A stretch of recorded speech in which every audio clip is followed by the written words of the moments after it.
Even in harsh conditions, DuPont Tedlar-based backsheets provide greater system lifetime power output and investment returns. Materials matter.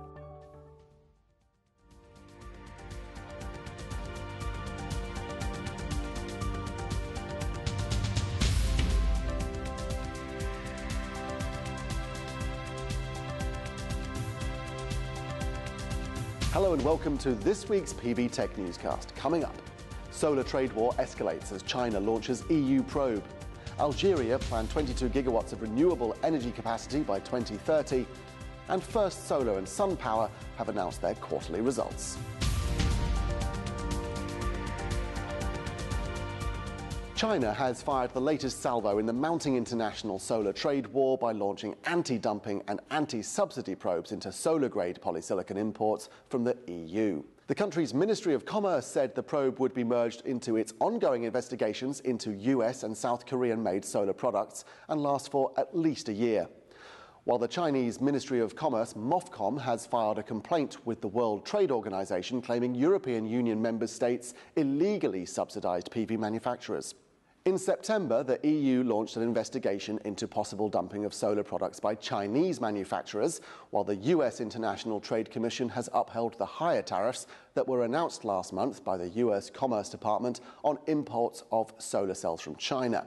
But ITC's final ruling rejected Commerce's 90-day retroactivity of tariffs and removed them.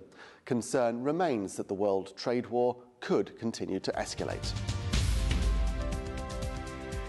Solar module installations in Germany rebounded significantly in September, according to the latest figures from the German Federal Network Agency. September installations topped 980 megawatts, up from only 329 megawatts in August.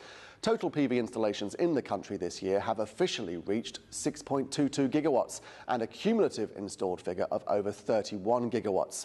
Installation data used to amend the FIT rates means that a 2.5% cut on a monthly basis will be imposed through to the end of the year.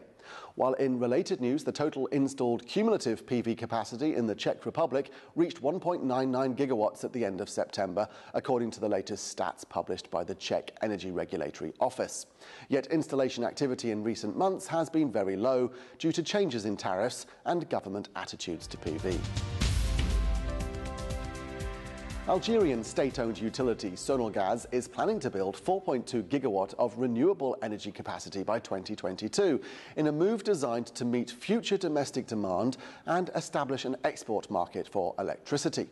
The first phase, which is expected to start in 2013, will include 1.2 gigawatts from PV power plants, followed by 2.4 gigawatts of concentrated solar by 2022.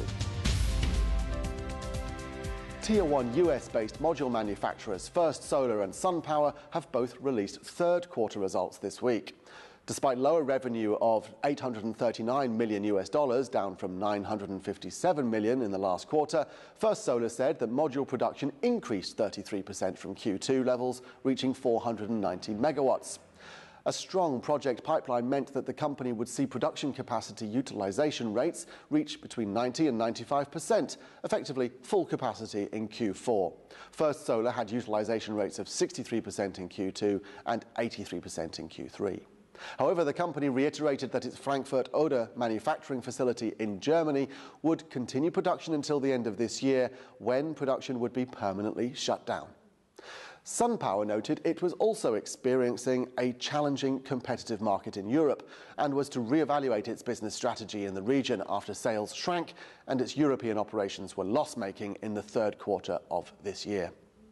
A key change in SunPower's regional sales performance in the quarter was the strength of its US operations, both for the residential and utility scale markets, with a significant $231 million US of revenue coming from the continued build-out of the massive CVSR power plant that will continue to account for around a third of quarterly revenues.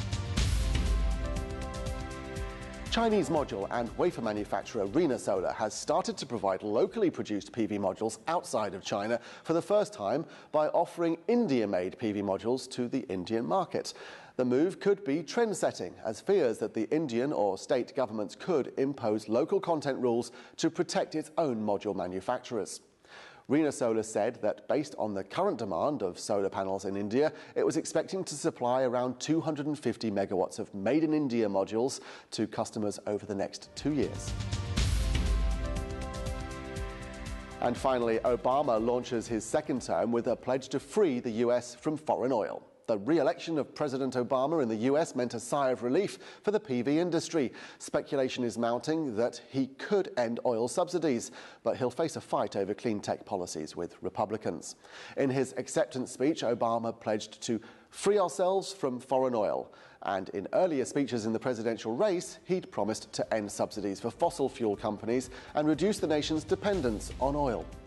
Well, that's all we have time for this week. Thanks for watching.